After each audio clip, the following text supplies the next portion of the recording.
With the name of Allah Almighty, the most gracious, the most merciful, respected students, friend, follower, you are most welcome in our academy, the Linguistic and Literature, the ESL Academy of Linguistic and Literature. Our contact number is 030563194464. Respected students, today we shall discuss life of William Blake. Short brief info about William Blake. William Blake से मतलब हम brief info discuss करेंगे. उसके बाद हम discuss करेंगे एक sonnet, एक उसकी पोएम अ पॉइजन ट्री. 1794 में उसने सॉन्ग कलेक्शन ऑफ पोएम्स लिखी थी, सॉन्ग ऑफ एक्सपीरियंस. इसके बारे में हमने बड़ा डिटेल डिस्कस किया हुआ है. सॉन्ग ऑफ एक्सपीरियंस क्या है और सॉन्ग ऑफ इनोसेंस क्या है. William Blake England Soho place पैदा होते हैं. इस प्लेस पे पैदा होते हैं 1757 और 1827 में इनकी डेथ हुई. विलियम ब्लेक इंग्रेवर हैं, मदर खासी रिलीजियस लेडी हैं, कैथराइन उनका नाम है. उन्होंने इनकी बड़ी अच्छी परवरिश की. फादर ने इनको रोमन ग्रीक कल्चर से भी इंट्रोड्यूस करवाया और इसने अपनी इब्तदाई लाइफ में इसने क्लेम किया है कि उसने 4 ईयर का जब था तो उसने गॉड को देखा और गॉड ने उसको क्या किया, put his head to the window and he was screaming and making hue and cry. He went to his father and father taunted him, you are making lame excuses. Just जैसे वो कहते हैं ना बच्चे को डांटते हैं, तो mother she consoled and she was very gentle lady. She was very kind to him. बड़ी अच्छी उसने परवरिश की. विलियम ब्लेक ने अपनी लाइफ में 2 रेवोल्यूशंस देखे हैं, फ्रेंच रेवोल्यूशन और American revolution. William Blake being a natural romantic और एक मिस्टिक पोएट होने के नाते क्लेम करते हैं कि he was very religious minded and he sometime he is called as a dissenter, separatist. Anglican church से एज अ डिसेंटर ये इन्होंने वर्क किया है. उनको कहते थे कि इसमें कुछ स्पिरिचुअल चेंजेस होनी चाहिए.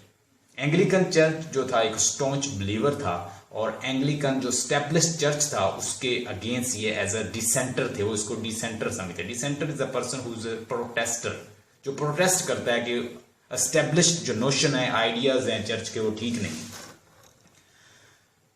विलियम ब्लेक क्लेम करते हैं कि आपकी बाइबल के अंदर सर्टन जो नोशन आइडियाज हैं वो बड़े खतरनाक हैं, जैसे फॉरबिडेंस और सप्रेशन और अपने आप को दबाने का, ख्वाहिशात को, एंगर को, दुख को, ग्रजेस को दबाना, ये एक मकारी है, हिपोक्रेसी है. वो कहता है फॉरबिडेंस जो है ये ज्यादा खतरनाक है. जब आप सप्रेस करते हो अपनी फीलिंग्स को, जैसे चर्च कहता है कि दबाओ ख्वाहिशात को, नन्स को कहता है कि नन्स जो है वो बाहर नहीं निकलेंगी, अपनी ख्वाहिशात को दबाएंगी. ये कहता था नो, इट्स वेरी डेंजरस.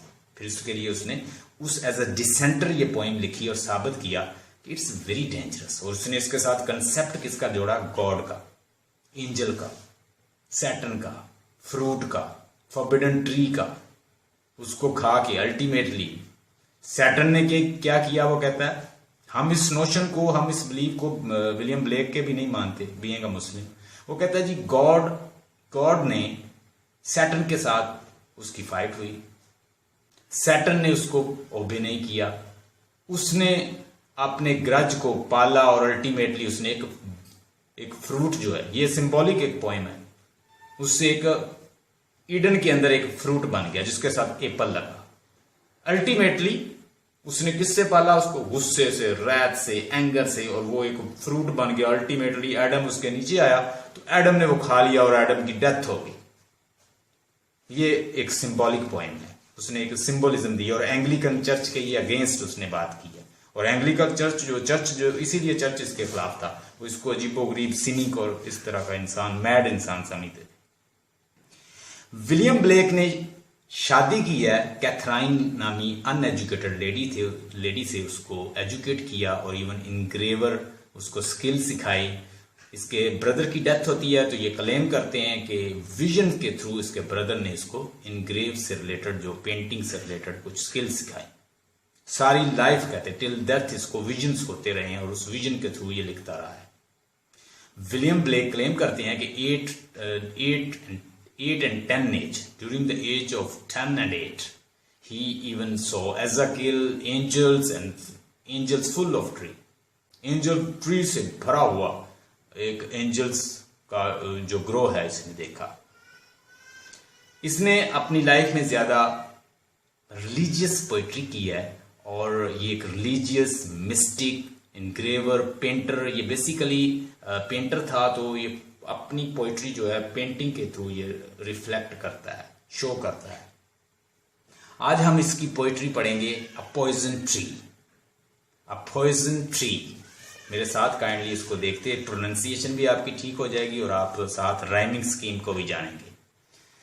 देखिएगा, आई was angry with my friend, I was angry with my friend. आपने जस्ट एंडिंग साउंड देखनी है, जो एंडिंग साउंड सेम होगी वो राइम्ड। आपने अपनी एक्सप्लेनेशन में जब इसकी क्रिटिकल एप्रिसिएशन वो आपसे पूछता है तो आप उसमें ये बता सकते हैं कि लाइन जो 2 लाइन राइम्स हैं, 4 लाइन का क्वार्टरन्स है, 4 इसमें स्टेंजाज हैं, 4 लाइन का क्वार्टरन है, ईच स्टेंजा 4 लाइन का है, इसको क्वार्टरन कहते हैं।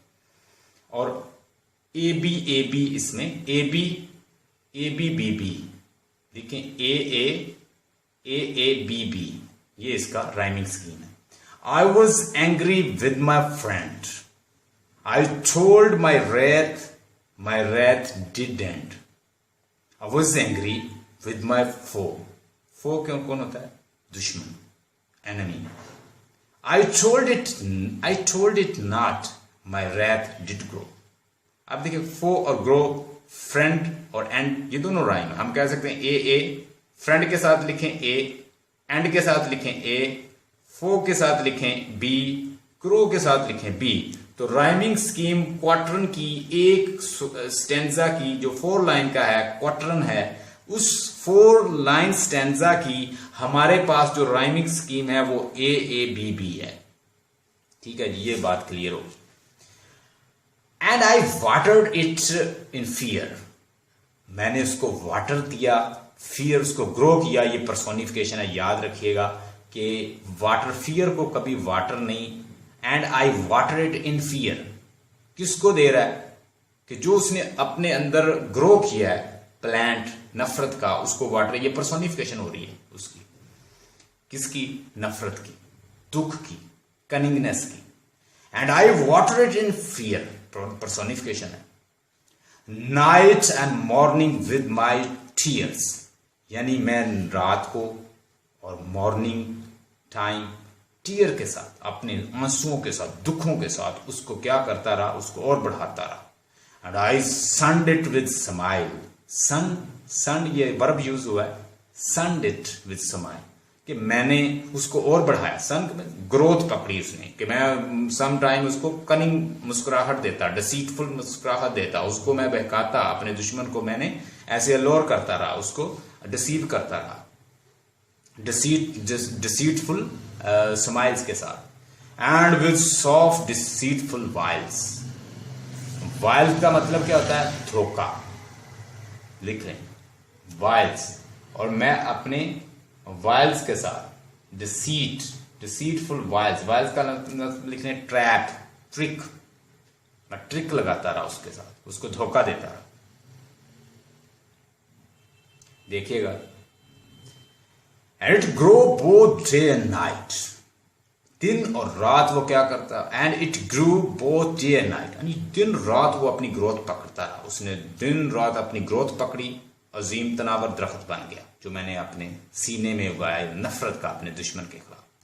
टिल इट बोर का मतलब होता है फ्रूट का पक जाना, किसी चीज पे अपनी उसने नशोनुमा पकड़ी और वो पक गया।